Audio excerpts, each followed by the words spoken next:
The dull rainy weather in Nairobi late Sunday afternoon brought with it a depressed mood that engulfed Komarok Phase 5 estate.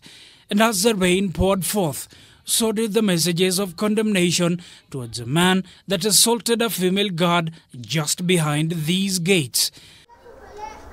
At exactly 5:04 p.m. Sunday, this white vehicle is seen approaching the estate. The driver, now identified as Justus Kimoja, as is the protocol here, stood in wait as a security guard, only identified as Damaris, sought to learn his destination so as to grant him passage.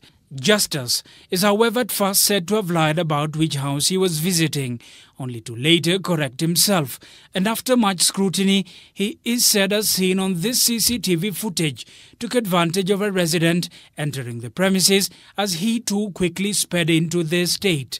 So when he was coming back, the guard was just requesting him to sign off the book.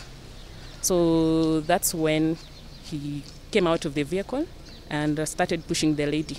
Minutes later, this is where the drama ensued. Again, required to sign the visitor's book. He refused to do so, quickly turning violently on the female guard. As the estate, we respect our guards. We treat them with respect, and we don't expect anyone coming from outside to come and manhandle any of us, not even the guards alone.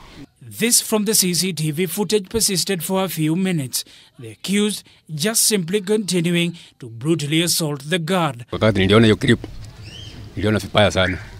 Hata niliumia ndani yangu sana.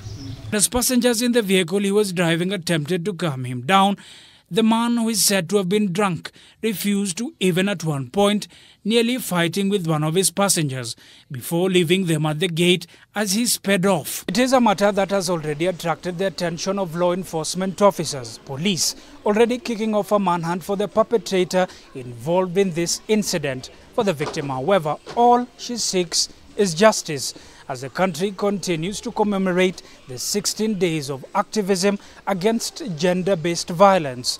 Justus was, however, late this afternoon arrested by police, where he is currently being detained at the Kayole police station, awaiting arraignment in court. Shukri Wachu, K24, Komarok, Nairobi.